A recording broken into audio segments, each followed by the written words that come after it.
Hey guys, this is Jay here with FantasyLabs, and you're watching our live MLB show breakdown show. I believe this is our third one, and it's kind of where we discuss strategies that can help you out on tonight's slate, 15-game slate, so a big one, and kind of as well teach you how to improve your process for future slates. And once again, I'm joined here by Pete, aka CSURAM88. Pete, what's up, man?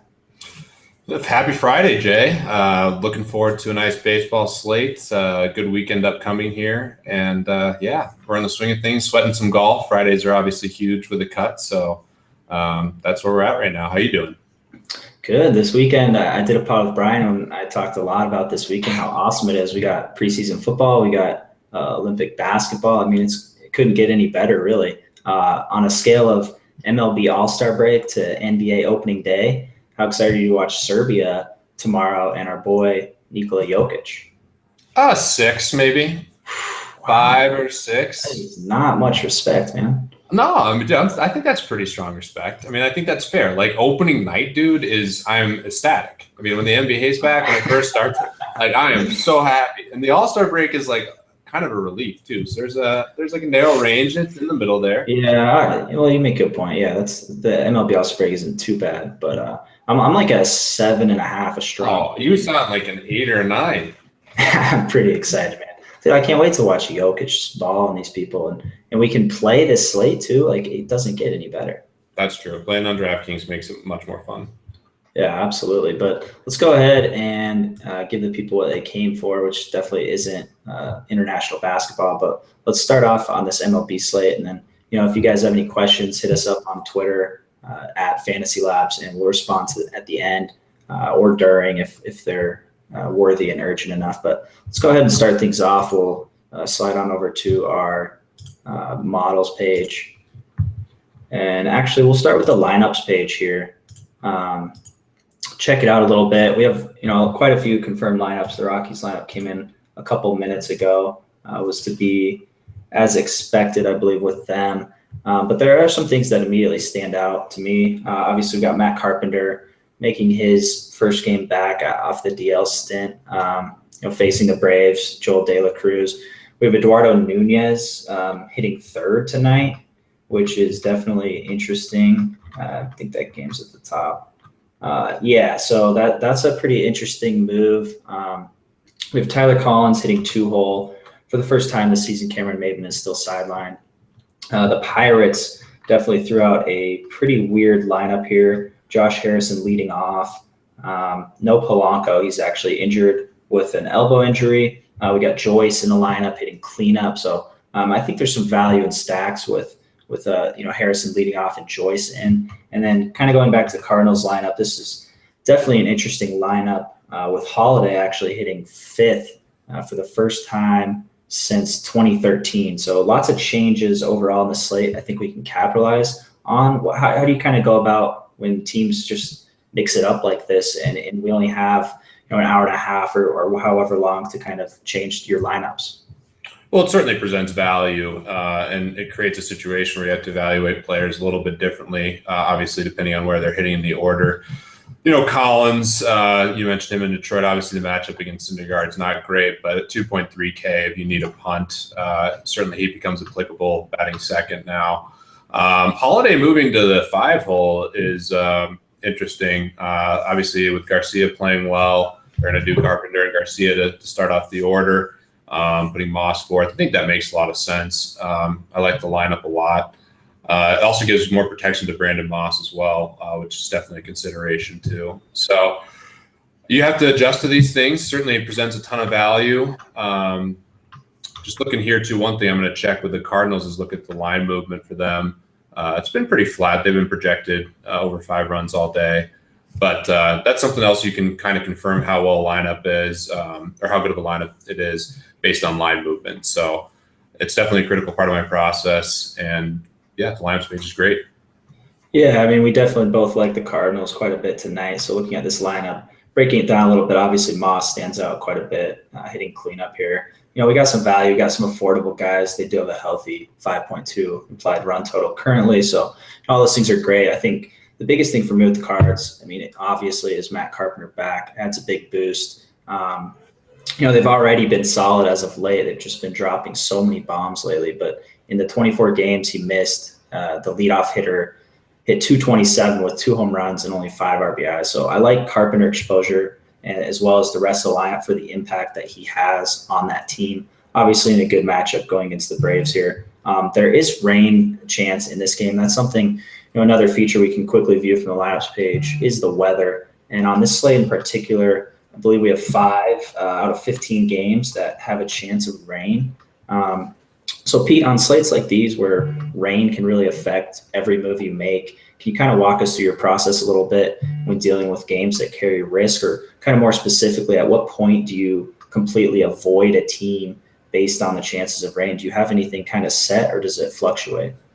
Well, that's the fun thing about baseball season is all the DFS baseball guys turn into amateur meteorologists. And I certainly am taking my gander at that as well, looking at radar quite a bit. And certainly you can take more risk with hitters, and especially in tournaments, you can take a lot of risk with hitters. I'm pretty conservative when it comes to pitching. I think the absolute best guys really have it down to an exact science. I wish I was there. I'm willing to risk some of these pitchers in certain spots. I generally just try to be somewhat conservative with my pitching. So I think there's a huge distinction between taking a pitcher with weather risk and hitters. And I think especially if you're starting off or you haven't played a ton of DFS baseball and you aren't already a weather expert, leaning the side of caution with your pitching, I think is really smart. Yeah, definitely. And I think the big one here, as far as rain goes, is obviously Coors Field. We both obviously know it's been raining a lot in the afternoons here lately, but nothing to really indicate any postponed games. So I'm not as worried on that end. It'd more be for kind of pitching. And I think tonight, finally, after the last few nights at Coors Field, we don't really want to consider either of these pitchers too much here. So I kind of like the chance of rain in that it might decrease ownership for some of these Marlins and Rockies hitters, where you can kind of get a leg up on the field, get some value where people might be scared of the rain a little bit. It's kind of all just about how much risk you want to take on relative to your bankroll. How much are you putting on this game that could get in a delay, maybe end up getting suspended, or whatever happens with the rain. Let's go ahead. Real quick on Coors Field, because this is a big point. This is a lesson that needs to, this is a critical aspect of playing DFS baseball. Do not fade hitters at Coors Field, pretty much regardless of the weather. It almost always plays out. Obviously, we both live here. Rain will come in and stay for a little bit of time and then go away. It's obviously the best hitting environment in baseball, and after rain, the moisture actually helps. So you have to play the hitters from Coors Field just in general. And I think you can be really, you can take on a lot of risks, especially in tournaments with the Coors guys. Tonight is a little different, I guess, just the weather in general. I think tonight's going to be fine, but this weekend we could see a decent bit of rain, which is like the only problem that you can ever see with Coors Field. It's going to rain like for a long stretch of time, which seldom happens. So in general, I think you absolutely have to play Coors Field hitters, a ton. And obviously I'm a biased Rockies fan. I've done this for a long time, but what are your thoughts on that? Like Coors Field never cancels. Like I know, man.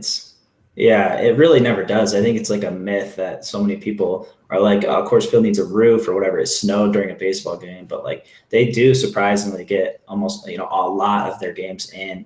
It's not like some other stadiums where they often have postponed games. So I agree. I played a little more safe with Coors, and really rain. It affects me more with pitching than hitting. And I think I'm fully expecting this game to be played all the way through. So for me, I'm not going to be fading the hitters in this game. If there is a delay, it doesn't worry me too much. Actually, it kind of makes me feel better because you could get into that bullpen a bit earlier, especially with the Rockies kind of starting pitching lately. I think they have the second best ERA in baseball in the last 20 days or 30 days or whatever. So it's kind of nice if there is a delay that the starters could leave. Obviously, that matters more on other slates where there were better pitchers than De La Rosa. But let's go ahead and go over to the models, which we're on right now, and look at the pitching of the night. We briefly talked before. I think the thing that stands out the most is, it's not a great slate for starting pitchers. First of all, overall, I think the guy who stands out the most is Justin Verlander, which isn't too surprising. He is number one in the Bales model. We can pull up, though, a few data points on Verlander. You can click on his player card and see that he has averaged a positive plus minus in his last 10 starts. It's even more so on FanDuel. And one of the things with him is his price on DK is not cheap at all. We'll get into that a little bit more in a minute, but it is quite expensive. But you can see on FanDuel, he's exceeded his expectation by 8.3 points on average. He's obviously pitching well. We can scroll over to his consistency for this month, actually, all pitchers and sort, and you can see, he's basically at the top. So that's good. We want our pitchers pitching well coming in.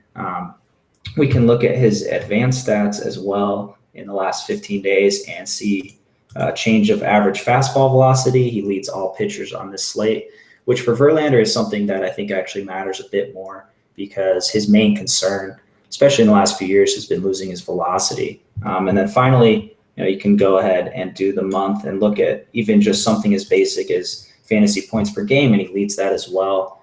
And then at the end, you can see he's facing the Mets, who are obviously injury riddled.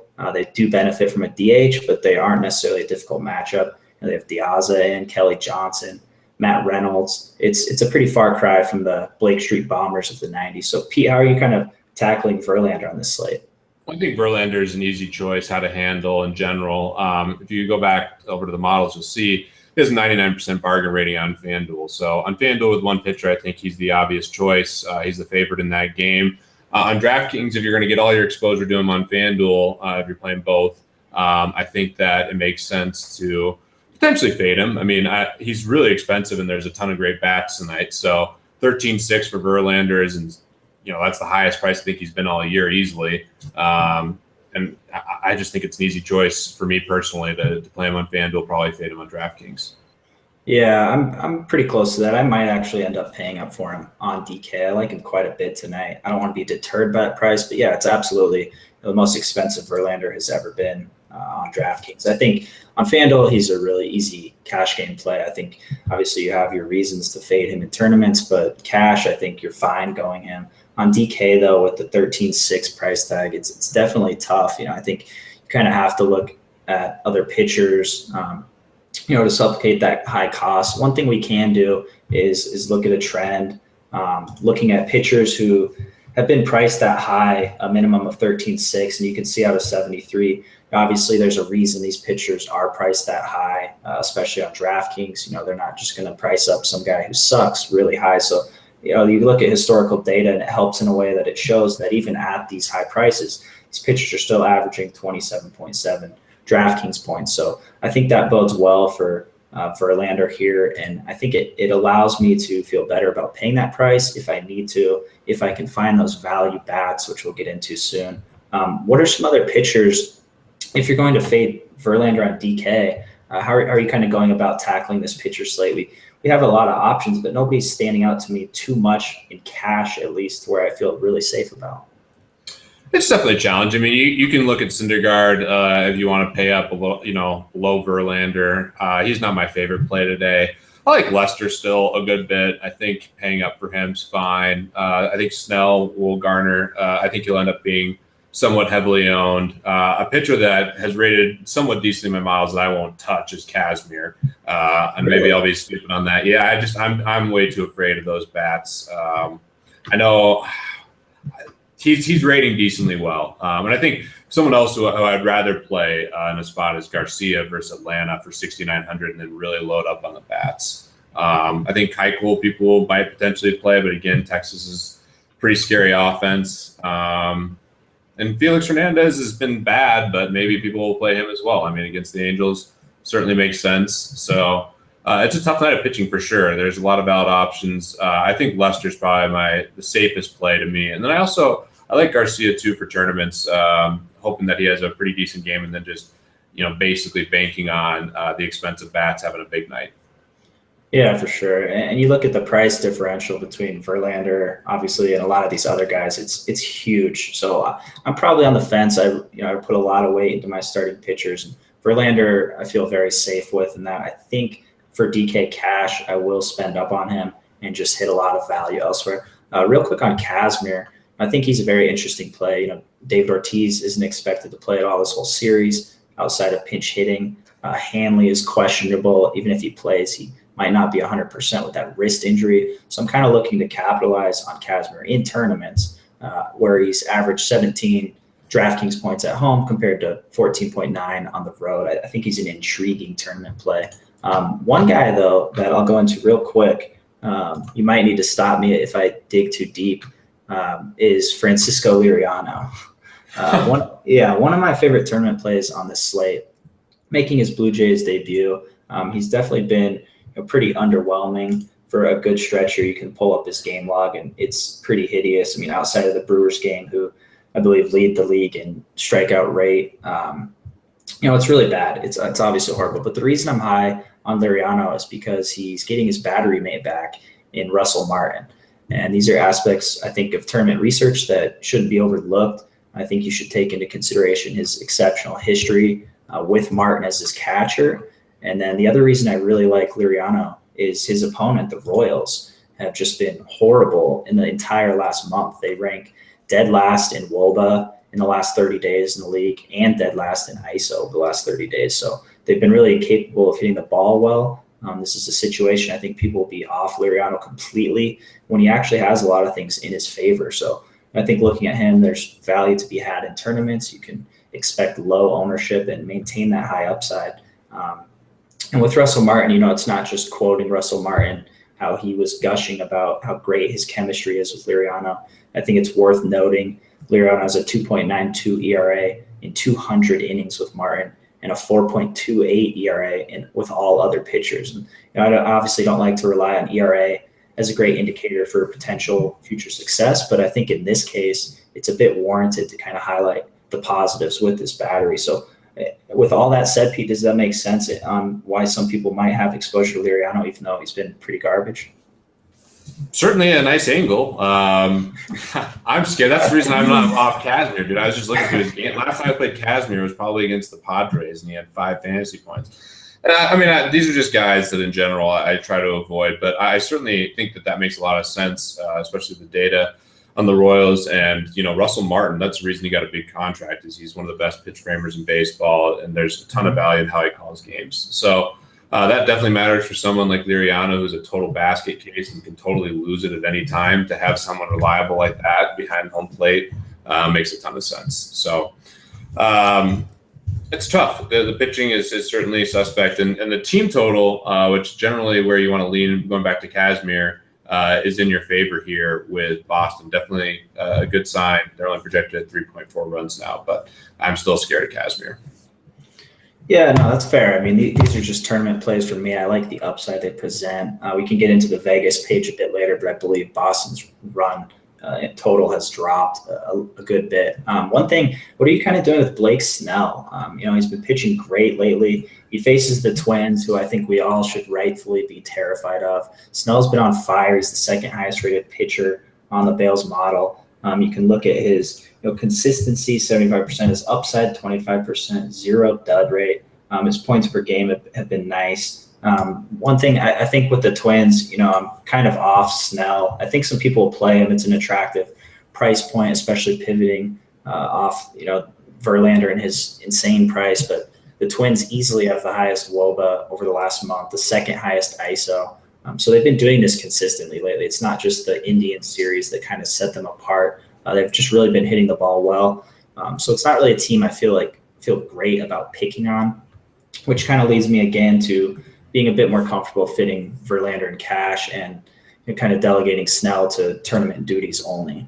I would disagree a little bit. I think that makes sense. Certainly it's not a perfect spot. It's not a perfect spot for Snell. The Twins have been incredible. I know we have a lot of Kepler guys here, especially Brian, who originally started the Kepler train. I don't even know it's been a big thing in FantasyLabs chats for a while.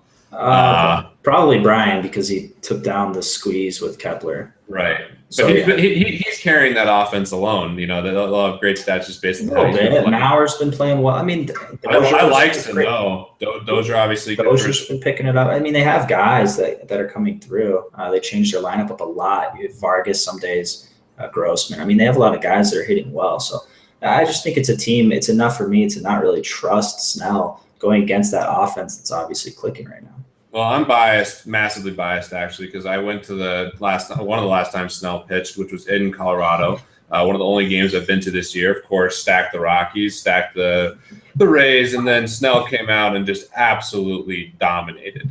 9 Ks in Coors Field. It was insane. And that was another night where there was a long rain delay and the game ended up playing. Just going back to our weather reference before, but. I think he has a lot of upside, and I think that at this price, it's reasonable, and I think that he's a fine play. He's been very consistent, and he gets a lot of Ks, which to me on DraftKings is king, and that's the way I view him. I think there's a lot of viable choices, though. Yeah, I agree. I mean, he's a guy. I think, for sure. I like the tournament angle. Again, I think I'm just kind of playing it a bit safe in cash. I mean, you obviously have Verlander on FanDuel. DK is a bit tougher, but with that said, we kind of tackled some pitchers we like. Let's move on to hitters. The big thing that stands out on the slate, obviously, is it's a Coors Field slate, so we have to at least mention what to do with these guys. We can look at kind of the implied runs. You can kind of even see just at the top of the model already, all the guys from this game are at the top. But you look at the implied runs for all these teams, and it's, of course, no surprise, the Rockies and Marlins at the top. We briefly touched on the weather, so depending on your risk tolerance, we can talk about a few plays. I think pretty much anybody who plays MLB tonight is 100% fully aware that Giancarlo Stanton is playing at Coors Field. We can actually go to the Stanton trend and look at how he's fared historically at Coors Field. You can see he's averaged 16.51 FanDuel points in his last 14 games in the weed-infested area of Colorado. So I don't think it's like a secret or a surprise that everybody will be on Stanton. It's an obvious play. Is this a situation with Stanton just being so obvious, facing a lefty at Coors Field, where you want limited exposure in tournaments because of expected high ownership? And is it one where you kind of want exposure in cash no matter what? I mean, I think Stanton's a fantastic play anytime he is against the lefty. I think basically I have to play him. His price has come up. Obviously, he had a putrid start to the season, but now he's kind of found his groove. Still getting a lot of Ks. He's striking out a bunch every game, not hitting as many home runs as we'd like, but the upside's still massive there. And if you look at his ISO versus left-handed pitching, it's off the charts. So I think all the plays here are fantastic. We talked about the weather earlier. I do think this is a riskier type game for the Rockies, but my motto is basically never fade hitters in Coors Field. So I'll still play them tonight.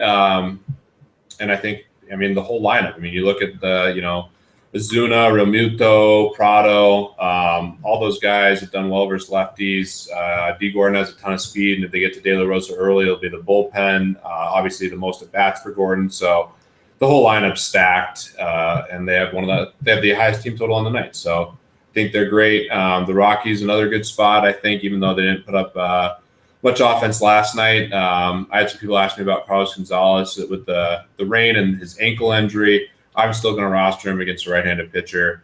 You're getting a very biased take here. I've been known for stacking Coors Field for 4 years. That's all I've done. I just play Coors Field. So it is what it is. If anybody wants to be the next CSE Ram, all you have to do in tournaments is just stack Coors Field every single game. And you'll be surprised. Sometimes people just fade it, and you're the only one. They're going to fade it tonight because the weather is riskier tonight. Like normally, the weather guys, the big touts in weather, they are a little bit more nervous than they usually are about a Coors Field game. I'm going for it. I'm hoping it lowers ownership, and I'm in. Yeah, and that's what I like to hear because I'm the same way. I like taking on that risk for tournaments. Another guy I like a lot, obviously, again, is Ozuna. He's registered a .458 WOBA, 319 ISO against lefties in the last year, which is pretty ridiculous. You can see his split differentials here. I think stacking the Marlins or even the Rockies, for that matter, in tournaments, I think you kind of, maybe not with the rain as much, but you kind of have to get contrarian elsewhere. Maybe on FanDuel, for example, you do a Rocky stack with 4 guys and then stack another team, a low-owned team, for example, with 4 of those guys to kind of get an overall contrarian lineup where you're not just fading the chalk to fade chalk and be completely off the wall. So I think it's really obvious why we like all of these guys, obviously. Who are some other hitters? Real quick, we'll mention some before we break down some stacks, but who are some other hitters, kind of standalone guys that you like just on the slate, kind of maybe to relieve salary if you spend up on Verlander or whatever? Right. I think there could be some value with the Seattle bats. If you look in the models as well, Lincecum gives up more home runs per 9 innings than anyone on this slate. And you've seen some of the gas can performances he's had. When that lineup comes out, I think Aoki, Seth Smith, depending on where Adam Lind is batting, what they do with catcher, there's going to be a lot of opportunity. Even Martin, Linus Martin is another good option there. So potentially a lot of value in Seattle bats when they come out. I actually like Arizona a good bit tonight as well. Michael Bourne, I think, is a nice value at 3.5K versus Chase Anderson. There's a variety of teams too tonight. You're looking around. We talked about St. Louis earlier. The Cubs are a really sneaky stack tonight. The wind is blowing out to right field, and I think a lot of people won't be looking at them with other, a lot of Coors Field attention and other really good spots on the night. So it's a great night for DFS. There's tons of value across the board. Obviously the Astros have one of the highest team totals. We all know about all their players. I like quite a few guys there. There's options all over the place. It's a great tournament night because some of these teams with really high team totals are going to be really low owned. We talked a little bit about the Pirates. Harrison leading off at 2.7K. That's fantastic. Joyce adding cleanup for 3.4K. Freeze behind 2.9K. That's a ton of value right there. Yeah, there's certainly a lot of value, which again goes to my reasoning of why I'm comfortable spending up on Verlander. Let me argue against that real quick, Jay, though. On DraftKings, you're paying for Verlander. I also want to spend up. There's value, but bats like Stanton, Cargo, Blackman, all those guys are incredible plays tonight. You have Jake Lamb, another guy if you want to make tournaments. I love him tonight. I think he's in a fantastic spot. It's a lot to pay for him, but it's still a phenomenal spot. And all the Astros guys, Brandon Moss, Carpenter, Garcia. I like spending up tonight. They're always great bats. Yeah, of course. It's just how it is, though. It's just a pitching slate where I think you're either on Verlander on DK or not. And I'm fine. I'm fine fading him. I think his price is absurd. I don't think it's correct. I think it's too much. But just on this slate, I just put such a premium on my pitchers that I'm okay kind of getting exposure to these teams you talked about, but with lesser priced players. Moss is cheap. Mark Trumbo's cheap. A guy I like a lot is Mike Zunino, maybe not in cash, and this is assuming he plays, of course, but we did touch up on Lincecum, of course. But Zunino is the catcher with the third highest home run per bat rate. And then, going back to our pitchers, we can see that Lincecum's home run per 9 over the last year is pretty bad. I think you could drop a bomb off him, Pete, even today still. So I like targeting. Obviously Lincecum here. I think Zunino, especially in tournaments, is a great play. I think Posey is a good play against a lefty, someone I don't mind tournament exposure to. Again, we talked about Moss, Trumbo, Dozier in tournaments. We get into Houston a little bit with Springer and Altuve, both with positive differentials, facing Martin Perez. We can get into the Astros a bit more in a minute, but I think another value bet I like is kind of parlaying on the Orioles is Hyun-Soo Kim. Just 3,100 hitting second on DraftKings. Orioles are implied at 4.9 runs. So that's another guy I like a lot. And you mentioned the Cubs. That's probably my favorite stack of the night, all things considered, just kind of getting exposure away from Coors Field for various reasons. But the Cubs kind of definitely stand out to me on this slate as a team that offers a lot of value, a lot of upside. With this lineup, you look at Javier Baez in the 8-hole, I think is great value with a 422 WOBA against lefties, a guy that might be overlooked in stacks with a lot of people just simply plugging in the top of the lineup. Of course, we have Chris Bryant and Fowler, who can be considered cash plays as well if you can afford them. How are you kind of breaking down this Cubs team in stacks, knowing that they'll probably have relatively high ownership? I think it's a good stack. Like I mentioned before, they're on the road, so you're guaranteed those ninth inning at bats. Not the best park, but the wind's blowing out, and definitely some guys who crush lefties in the lineup. So I think it's really reasonable. I probably wouldn't play Bryant or Fowler in cash. I'd probably lean a little bit more towards Coors Field, but that's, again, the biased Colorado guy over here. So I think it's a great spot, though. I think they'll actually be relatively low owned because they're an expensive stack, and I think people will look elsewhere for the expensive stacks. Yeah, I agree. And yeah, man, you're incredibly biased here. I will find out with this rain soon enough. It's probably going to get, I'm jinxing it so hard, it's probably going to get rained out. That'd be pretty crazy if it was. I think the odds are in your favor that it won't get completely It might, dude. It's a scary game. It's a little scary. Oh, it is, man. Yeah, absolutely. But yeah, we can go to the Vegas page real quick to kind of end this and just kind of look at any movement. We got reverse line movement with the Indians against them, negative reverse line movement. The Red Sox, this brings up my Casimir play. They are down to 3.4 implied runs. They dropped 0.6. We have the Rockies again dropping a healthy amount. We saw last night they dropped, I think, either 0.5 or 0.6, and they scored 2 runs. And they did it the night before as well. Now they're down 0.7 runs since the opening line. So this is a team that's just, I think with Cargo not 100% healthy. Obviously, Story is out for probably the rest of the season. It's an offense that's been sputtering a bit. So that's another reason you could potentially fade Coors if you run into a lot of CSU Rams in your tournaments. And these guys are like 95% owned, and you kind of want to pivot to contrarian plays. The line movement can work in your favor here. We have other things. I think the Astros kind of stand out to me facing a lefty. They're at 4.9 runs, which I don't think stands out too much on this slate. We have a lot of teams right around that I think they'll kind of be an overlooked team. And that's a stack, I guess, we can kind of end on and just plug in. Who are your favorite Astros players tonight? I mean, I think you want to lock in Springer and Altuve facing lefties, probably Gaddis as well. Who do you want? I would say Correa as well. I mean, those would be the 4. I mean, I really like those 4. And then maybe you could go something contrarian like Gomez and Riznik at the bottom too. But locking in, I mean, it's tough not playing 4 of those guys. I really like those 4 tonight. Yeah, and you picked the 4 most expensive, of course. But yes, you get some cheap pitching in there. Yeah, so we can just optimize that stack. We get Jaime, who you like, Pete. We get Snell, who I think is a great tournament play. We get some Coors exposure with David Dahl. We get your boy Jake Lamb. If you don't want Jaso, you can X him out and re-optimize just because he's not leading off today. Now you get some Crush exposure, mixes things up a little bit. You still keep Dahl. So I think using the optimizer once you lock in some of these stacks that you like tonight for whatever reason is a great idea. And those are kind of all things you can do on this slate. I think it's definitely an interesting slate. As far as tournaments, you're right. There are a lot of hitters to target, a lot of hitters to pay up. So I think it's about finding a balance in cash lineups and tournaments, mixing your exposure, paying up at pitching on FanDuel, getting Verlander, maybe saving on DK, spending up on bats. How are you kind of facing this slate, breaking down these 2 sites, 2 formats with cash and tournaments? What's kind of your last sentiment on the slate?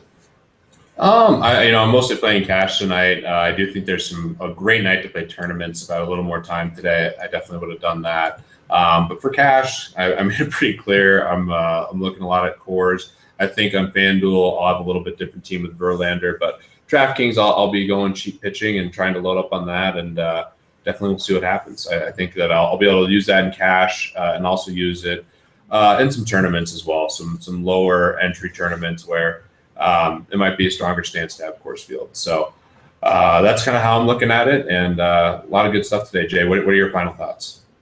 I'm just excited for this rain to come in. I'm be looking out the window. It's gonna rain I'm going to get crushed. A torrential downpour. We do have one question I'll have you answer because it fits among your bias on this entire pod. But this guy asks, in single entry tourneys, do you think you need pieces in Coors tonight? So a single entry, 1 bullet, everybody has 1 bullet. You think you need to have exposure to Coors with that 1 lineup? Well, in baseball, you never need something in a tournament. You always have to take a stance, and certainly there's nothing wrong with fading Coors Field entirely in a single entry tournament tonight. It's not what I'm going to do, but there's nothing wrong with it, absolutely. And I could look really stupid after this show when the game gets rained out, but this is what it is. Yeah, so for whoever tweeted that question, that was an emphatic no. You do not need Coors Field exposure. And that's it for the pod, you guys. We'll end it there. We'll be back Tuesday with another one. Hopefully your Coors Field stacks don't get rained out and you get that exposure by taking on a risk there that a lot of other people will probably pass on. So good luck on the slate tonight and with this weekend. Get some NFL action preseason and definitely play some basketball. Good luck, guys.